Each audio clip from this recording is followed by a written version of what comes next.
질문으로 설교를 시작해 보고자 합니다. 제가 묻는 질문에 마음속으로 스스로 대답해 보시기 바랍니다. 좀 생뚱맞은 질문인지 모르지만 몇 가지 물어보겠습니다. 여러분은 왜 오늘 절에 가지 않고 예배당에 와 있습니까? 아마 이렇게 대답할 수 있을 겁니다. 우리는 부처님을 믿지 않고 예수님을 믿으니까 여기 와 있다.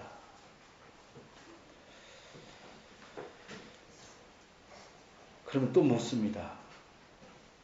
예수님을 믿는데 복을 받지 못한다면, 오히려 지질이 고생만 한다면, 반면에 부처님을 믿으면 복을 받는다는데, 그럼 한번 바꿔보시겠습니까?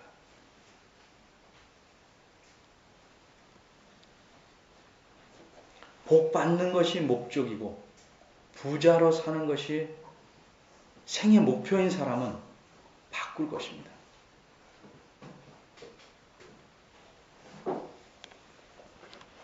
겉으로는 못 바꿔도 아무래도 속으로는 그런 바람을 가질 수 있을 겁니다. 하나 더 물어보겠습니다. 예수님을 믿으면 복 받는다. 사실입니까?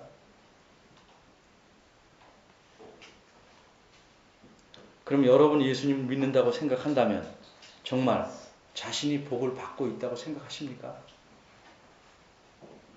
죽어서 이 다음에 천당 간다. 그거 말고 이 땅에서 예수님을 믿는 복을 받는다고 생각하십니까? 별로 못 받은 것 같다. 그럼 이유는 둘 중에 하나입니다. 첫째는 자기 생각과는 달리 실제로 예수님을 안 믿는다. 예수님을 안 믿으니까 예수 믿으면 복 받는다가 사실이라면 복이 안 오는 거죠. 두 번째는 정말 믿는다면 그 복이 무엇인지 모른다. 답입니다. 예수 믿으면 주신다고 하는 그 하나님께서 말씀하신 복이 무엇인지 모른다.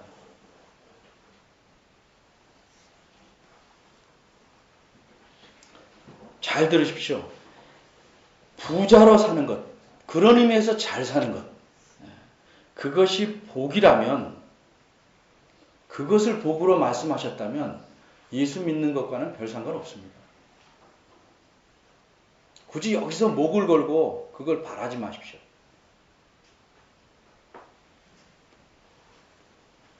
여러분 생각해 보십시오. 알라신을 믿는 나라, 모슬렘 국가, 석유로 엄청난 부자입니다.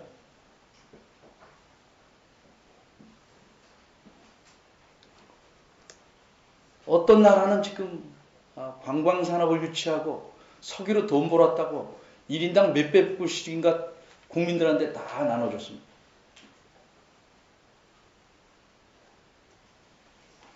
우리나라 생각해 봅시다. 예수님 안 믿고 혹은 부처를 믿거나 자기 주먹과 힘을 믿는 자도 부자 굉장히 많습니다.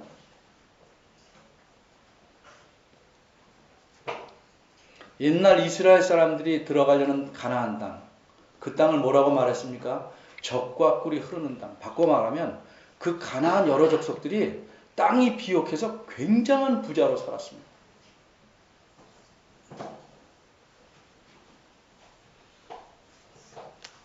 하나님을 안 믿고 예수님을 안 믿어도 부자로 살 수 있습니다.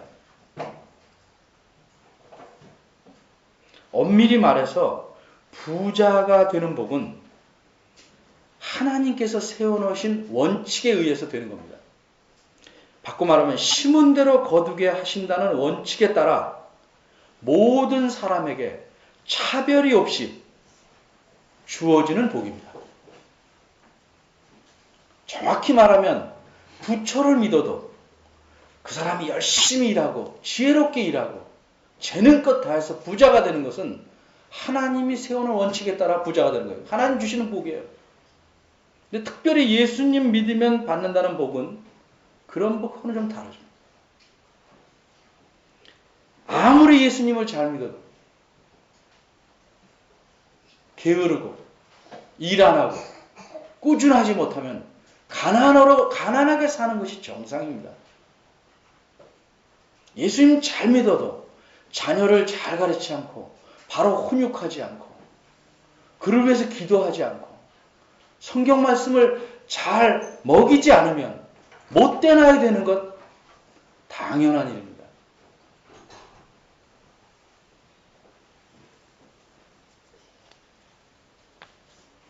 그러면 성경에서 바꿔 말하면 하나님께서 말씀하시는 반드시 예수 믿으면 주신다고 한 그 복은 무엇인가요? 한마디로 예수님 믿으면 주신다는 복은 하나님께서 그 예수 믿는 사람의 하나님이 되시겠다는 거예요. 그 예수 믿는 사람의 아버지가 되시겠다는 거예요. 그렇기 때문에 이 복은 다른 곳에 가서는 받을 수가 없어요. 예수님을 믿어야만 얻을 수 있는 복입니다. 예수님을 믿어야 되고 그분으로 말미암아 얻을 수 있는 복입니다. 그리스도 안에서 하나님께서 주시는 복입니다. 그럼 이렇게 생각할까요? 하나님이 뭐 아버지가 된다? 그게 무슨 복이냐? 이제 여기서부터는 무엇을 가치 있게 생각하느냐? 가치 판단의 문제가 들어옵니다. 아주 쉽게 얘기해 봅시다. 집에서 닭고기를 먹고 다 버립니다. 아이들은 그 주워 먹지 않습니다. 조금만 해도. 다 뜯어먹고 버린 걸 왜 먹습니까? 근데 우리 집 궁시리는 가서 먹습니다.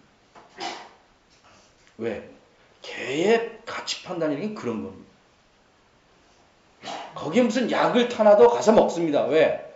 그런 거 생각 안 하고. 그냥 덥석 좋으면 묵니다. 잘 훈련됐으면 모를까? 그렇지 않은 일반 개들은 그거 다 잡아먹습니다. 쓰레기를 다 뒤져서라도 그거 먹습니다. 거기 죽을 약이 발라져 있는지도 모르고 잡아먹습니다.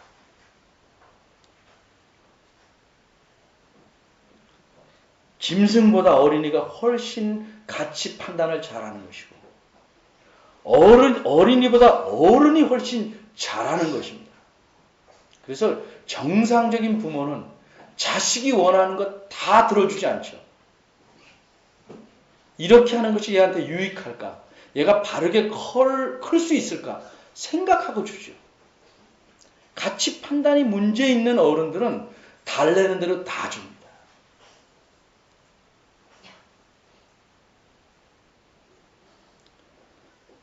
근데 어른보다 훨씬 가치 판단이 완전하신 분이 하나님이십니다.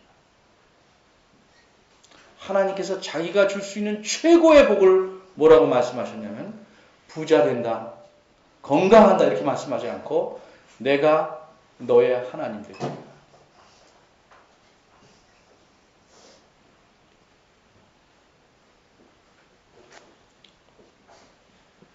이것이 예수 믿으면 얻게 되는 최고의 복입니다. 조금 전문적인 용어로 하나님이 우리 하나님 된다는 것 외에 다른 것을 붙잡고 매달리는 것을 우리가 기복신앙이라고 합니다. 그래서 제가 말장난을 하면 그렇게 믿는 사람은 신앙생활에 기복이 많아요.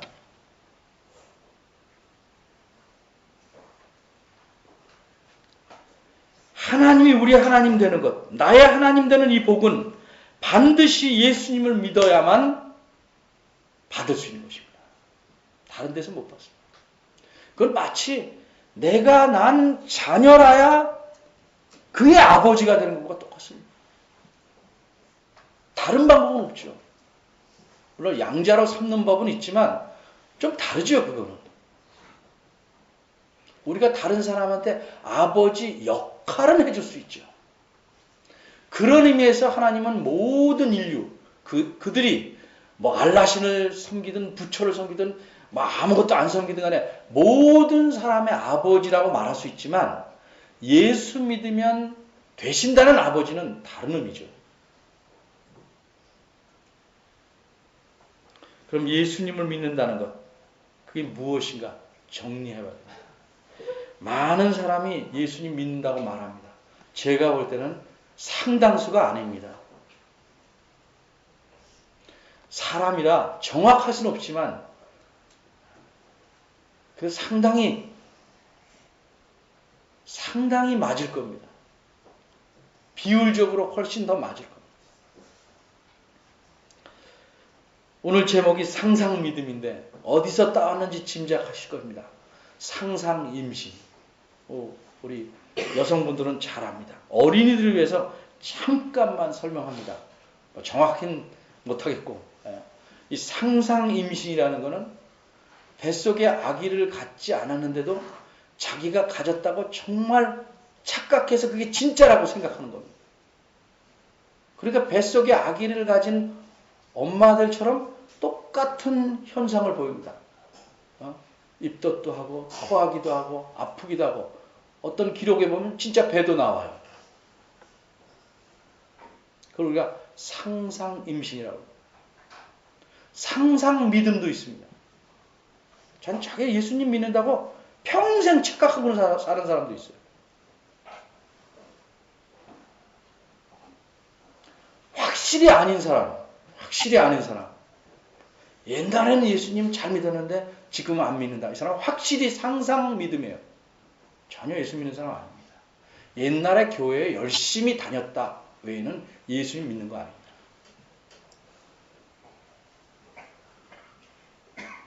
옛날에 친구네 집에 자주 놀러 가면서 친구 아버지 보러 아버지 불러. 그럼 한동안 또 친구가 사회보니까 안 가요.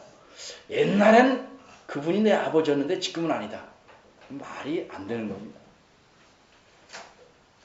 예수님을 잘 믿으면 교회 생활을 건전하게 열심히 할 수 있지만 열심히 하는 것이 곧 예수님을 잘 믿는 것 똑같은 건 아닙니다. 언제나. 왕년을 찾는 사람들은 거의 다 믿음이 있었다고 착각하지만 실제는 아닙니다.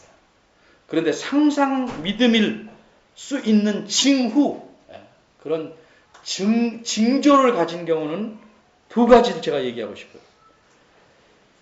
예수님 믿는다고 하면서 하나님 말씀인 성경에 관심이 거의 없고 읽지 않는 사람. 이건 상상 믿음일 가능성이 아주 농후합니다.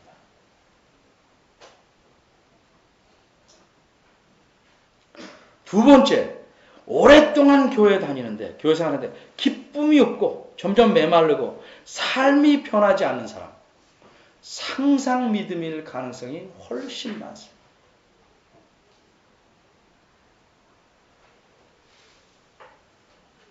오늘 본문에 예수님이 등장하십니다.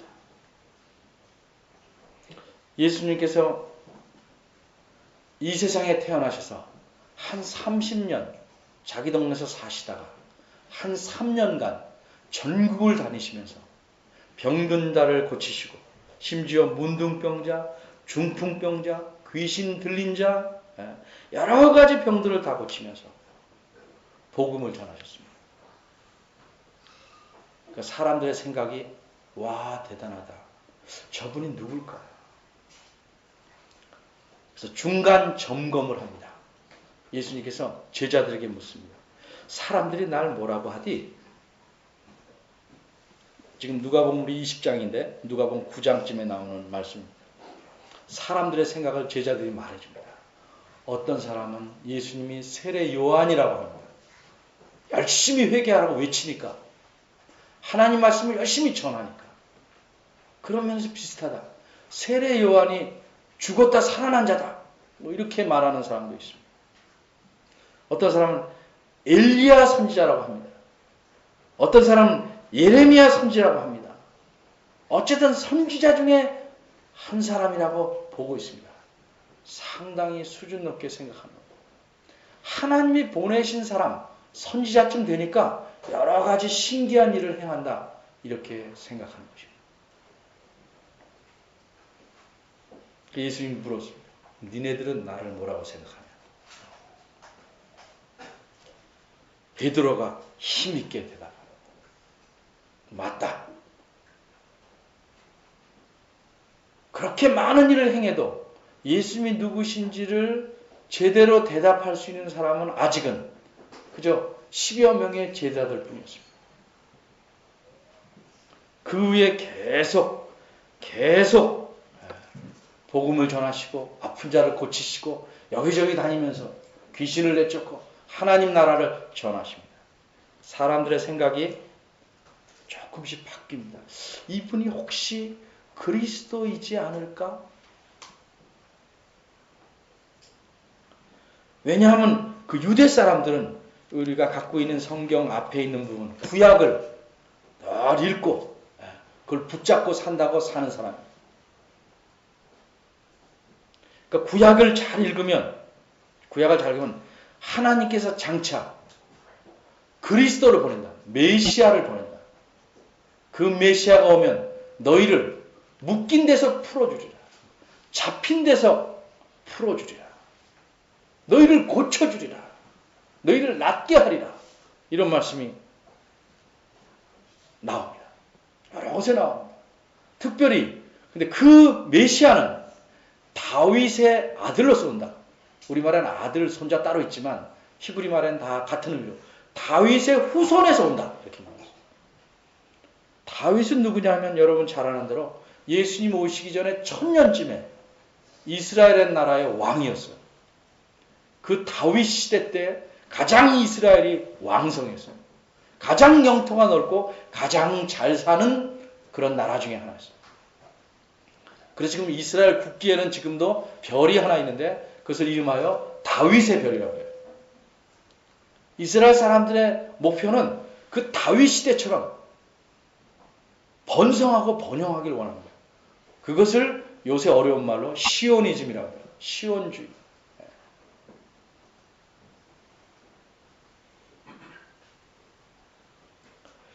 이분이 그리스도일 수 있다.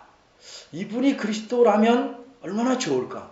그럼 그 당시 사람들이 우리나라가 일본 사람들에게 억눌린 것처럼 로마 사람들에게 억눌려서 아주 힘들게 살고 있는데 이 로마를 내쫓아 줄 것이다. 그리고 배고픈 사람한테 몇천 명, 몇만 명에게도 막 빵을 주니까 이분을 세우자. 왕으로. 사람들이 이분을 강제로 왕으로 세우려고. 예수님이 그들을 피해서 가시고. 사람들은 자기들의 필요, 자기들이 원하는 것을 채워주는 사람을 높이려고 하는 거죠. 그런데 이분이 그리스도일 수도 있다라고 생각은 하지만 이분이 그리스도다 이렇게 확신은 못합니다. 여기 20장이죠. 22장에 가니까 이 무슨 그리스도야 이 사람이. 아니야.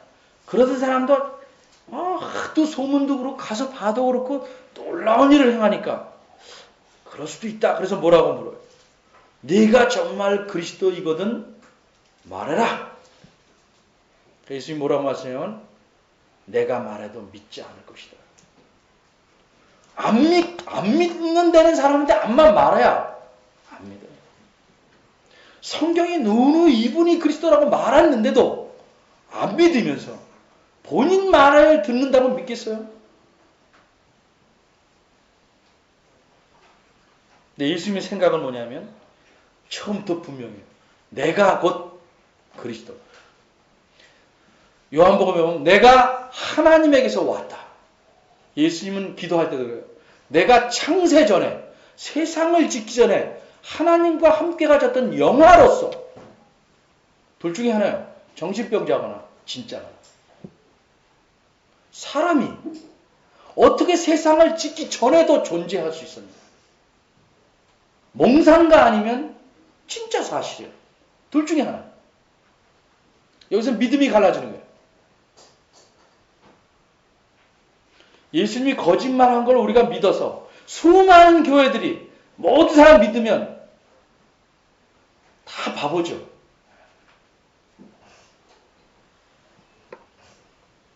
근데 예수님은 자신이 그리스도다. 하나님이 보내신 자다. 근데 문제를 말씀해요. 질문해요. 예수께서, 저희는 여기서 사람이에요. 사람들에게, 모여있는 사람들에게 말하는 거예요. 사람들이 어찌해서 그리스도를, 자기가 그리스도인데 다윗의 자손이라 하느냐?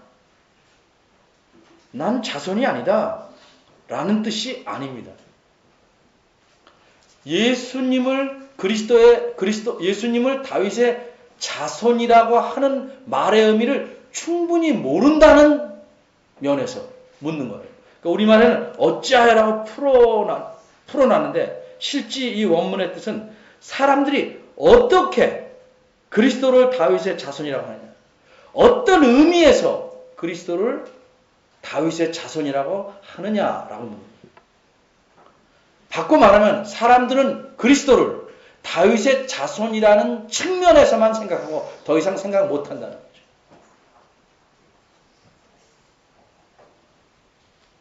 어떻게 자손이 됐냐, 이거 어떻게 다윗의 자손이 됐냐. 그러면서 한 증거를 대요. 1000년 전에 다윗이 하나님을 찬양하는 시 가운데 말한 내용이에요. 110편 1절인데 이렇게 말합니다. 주께서, 구약성경은 여호와예요. 여호와께서 내 주께 말씀하시기를. 여호와 하나님께서 내 주에게 말씀하시다. 그 두 다른 분이죠. 다윗은 왕이에요. 왕이 내 주인이라고 부를 수 있는 분은 또 다른 왕이야. 그러면 그때 다윗이 유명한 왕이고 힘 있는 왕인데 그 왕이 왕이라고 부를 수 있는 분이며 동시에 그 하나님께서 내 오른편에 앉아라 하고 하나님 옆에 앉는 분은 단순히 사람이 아니죠.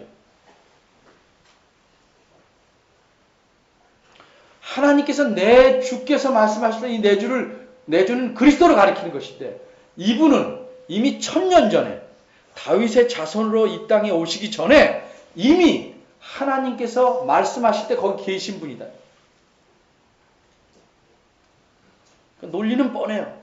이 내주는 단순히 사람이 아니라는 거죠. 하나님이시라는 거죠. 좀 정확히 말하면 하나님의 아들이신 하나님이라는 거죠. 성경에서 하나님의 아들이라는 뜻은 본질이 하나님이라는 말을 포함한다고 제가 늘 말씀드렸어요. 저 사람 사람이네. 이 사람의 아들이네. 그럼 사람의 아들은 다른 거 말하는 거 아니죠. 같이 사람이죠.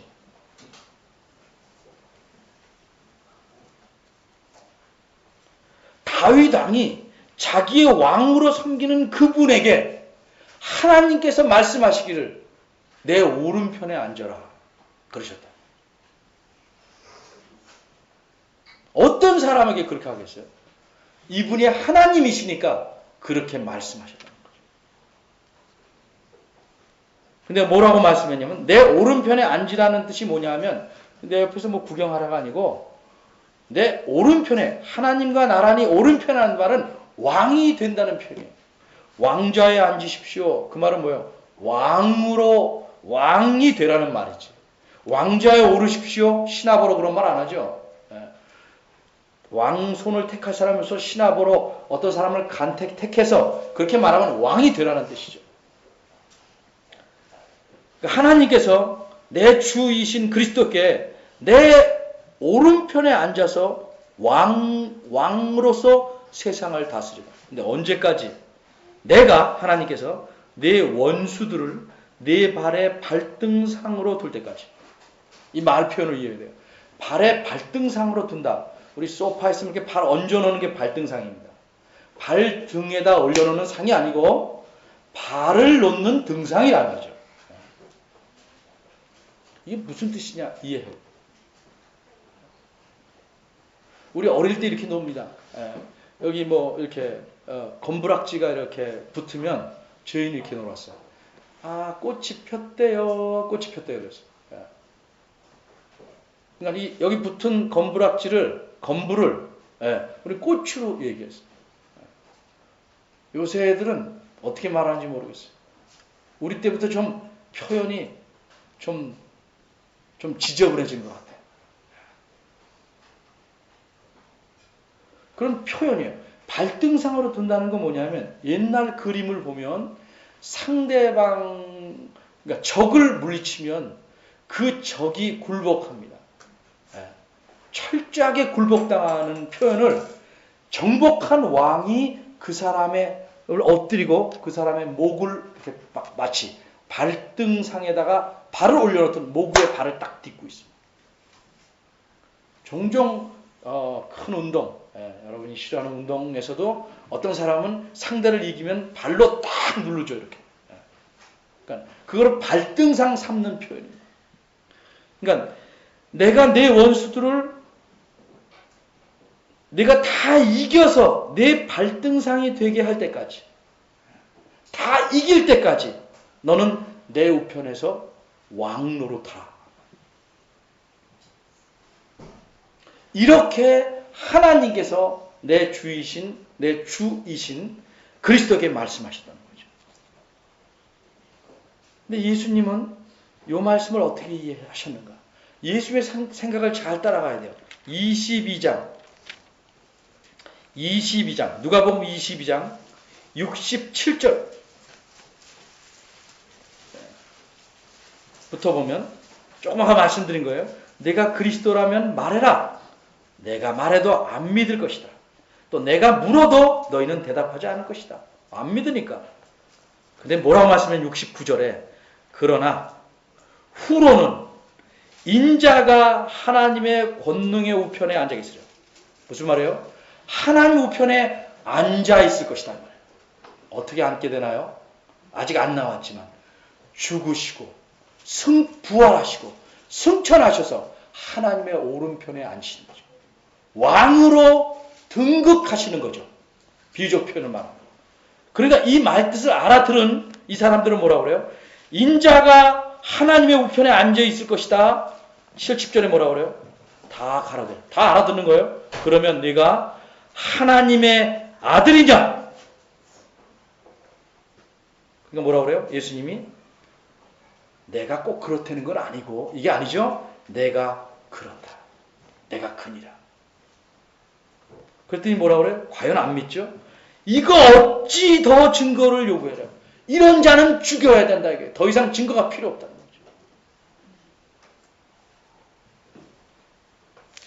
다시 20장으로 돌아와. 예수의 생각은 분명합니다. 나는 하나님의 아들이야. 근데 이 땅의 왕으로 모든 사람을 죄에서 구원하시려 사람이 되어 오셨어요. 대신 십자가에 죽으시고 자기 목숨을 내놓으시고 살아나셔서 다시 하늘로 가셔요. 그래서 왕으로 하나님의 우편에 앉아 계시는 겁니다. 이게 예수님의 생각이에요. 예수님 믿는다는 건 예수님의 생각대로 그분을 인식하고 믿는 거예요. 단순히 예수님이 인간으로 태어나셨는데 다윗의 족보에서 났다. 그 정도만 믿어가지는 안 되고, 이분이 다윗의 족보에서 났으니까 참 인간이고, 동시에 이분은 다윗이 주라 말한 분이니까 참 하나님이시다. 두 개를 다 믿어요. 이게 예수입니다. 44절에 뭐라고 그래요? 그런즉 다윗이 그리스도를 주라 이렇게 칭했으니 어떻게 그의 자손인지 그 의미를 알겠냐 하는 뜻입니다. 하나님이신 그분이 사람이 되셔서 이 땅에 오셔서 모든 사람의 대를 대신해서 그 제물로서 자신을 바치시고 다시 부활하셔서 하나님 우편에 앉으셔서 세상을 다스리고 마지막 날 모든 세상의 원수들이 굴복할 때 그때 다시 세상에 오셔요. 이게 예수님의 재림이에요. 이런 예수님의 요구대로 생각대로 믿는 것을 우리는 예수 믿는다고 말하는 것입니다. 이렇게 믿어야 하나님이 이 그리스도 때문에 우리의 하나님 되시는 겁니다. 더군다나 재밌는 표현은 예수님께서 44절에 이렇게 말해요. 다윗이 그리스도를 주라 칭하였으니, 주라 불렀으니, 우리말에 과거되어 있는데 예수님이 이렇게 표현하지 않았어요. 그런즉 다윗이 그리스도를 주라 부르고 있으니, 이런 말. 무슨 얘기예요? 다윗도 지금 살아있고 그곳에서 그리스도를 향해서 뭐라고 불러요? 주님이라고 지금도 부르고 있다.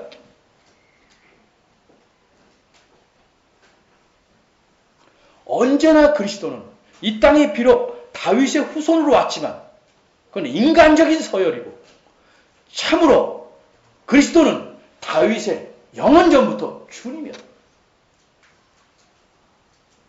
예수님은 요한복음 8장에 보면 유대인들에게도 말해요. 아브라함도 나를 보고 나를 믿고 즐거워했다. 유대인들이 뭐라고 그래? 네 나이 많이 쳐줘도 50도 안 됐을 텐데 이런 허튼 소리를 하냐, 이렇게 말해요. 예수님은 곳곳에서 말해요. 나는 하나님의 아들이다. 나는 본질이 하나님이다.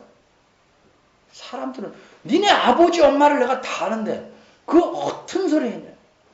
처음에는 그 말을 이해 못해서 미쳤다는 소문 때문에 부모들이 붙잡으러 와요. 그때 하신 유명한 말씀이 뭐예요? 저기 밖에 있는 날 불러온 사람은 내 모친이 아니다. 관계를 부인하는 게 아니라 진정으로 내 모친, 내 형제, 자매는 내 뜻대로 행하고 내 말을 믿는 자다. 이렇게 말씀하시죠.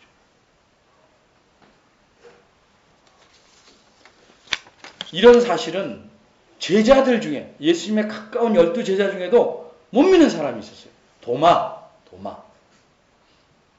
예수님이 부활하셨다. 죽은 사람이 어찌 부활할 수 있어요? 아무도 믿지 않죠. 근데 왜 죽은 사람이 부활해야 되느냐? 이분은 단순히 사람이 아니에요. 죽은 자가 살아난 것은 이분이 정말 주님이요, 그리스도시요, 하나님의 아들이라는 걸 보여주는 증거라는 거죠. 못 믿겠다 하는 도마에게 예수님이 나타나셨어요. 도마가 깜짝 놀랐죠. 그래도 못 믿겠냐? 도마가 뭐라고 말합니까? 나의 주님이시며 나의 선생님입니다. 이렇게 안 말했고, 나의 스승입니다. 아니에요. 나의 하나님이십니다. 이렇게 말했어요. 베드로는 후에 유대인들에게 설교하면서 사도행전 2장 34절 한번 가보겠습니다. 요한복음 다음이 사도행전입니다. 누가복음, 요한복음, 사도행전 2장 34절, 190쪽입니다. 여러분이 이제 설교 듣는 태도나 이해도가 상당히 수준에 올라갔기 때문에 제가 좀 더 깐깐하게 합니다. 자, 34절에 베드로가 하는 말입니다. 다윗은, 아까 그 다윗입니다. 하늘에 올라가지 못하였으나 친히 말하여 가로되 주께서 내 주에게 말씀하시기를. 시편 110편 그냥 인용해 온 거예요. 내가 내 원수로 내 발등상 되게 하기까지 너는 내 우편에 앉았으라 하셨도다 하였으니, 이 말을 어떻게 연결했냐면, 그런즉 이스라엘 온 집이 정녕 알아라. 너희가 십자가에 못 박힌 이 예수를 하나님이 주와 그리스도가 되게 하셨는가. 예수님을 믿는다는 건 이거예요. 이 예수님이 하나님이 보내신 그리스도시요, 이분이 하나님의 아들이시다. 이렇게 믿는 것이 예수님 믿음이에요.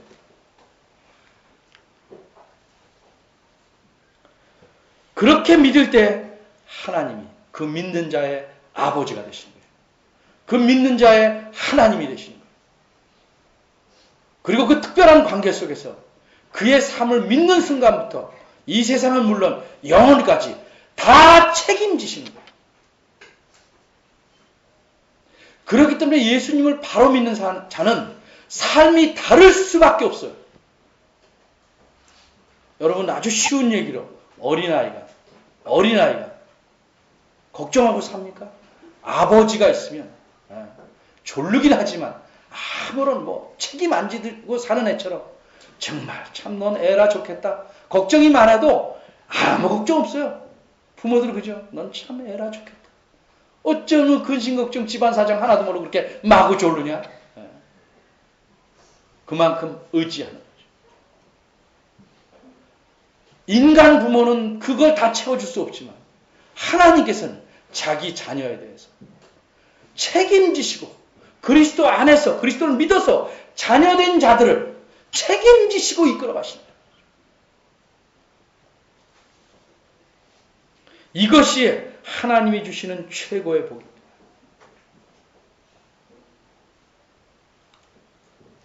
정말 여러분들이 이런 복을 좀 누리시기 바랍니다.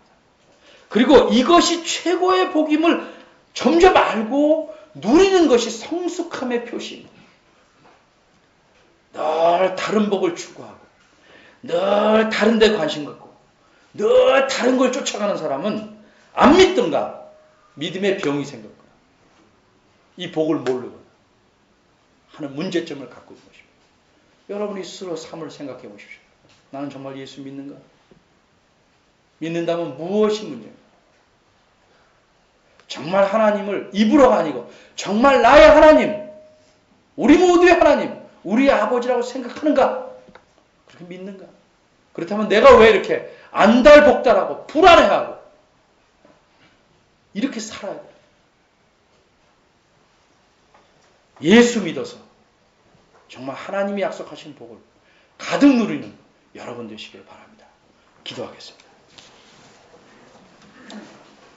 하나님 아버지, 예수님께서 자신을 어떻게 생각하시고 어떻게 자신을 믿기를 원하시는지를 살펴보았습니다. 우리가 입으로는 예수 믿는다 하지만 실제 마음속이 그러한지 돌아보게 하시고 저희들을 긍휼히 여기셔서 이런 믿음을 갖게 하시고 하나님이 우리의 아버지요 하나님 되시고 우리 삶에서 가득 누리는 기쁨과 은혜가 있도록 저희를 긍휼히 여겨 주시옵소서. 예수님의 이름으로 기도합니다. 아멘. 다 같이 일어나셔서 성경 5장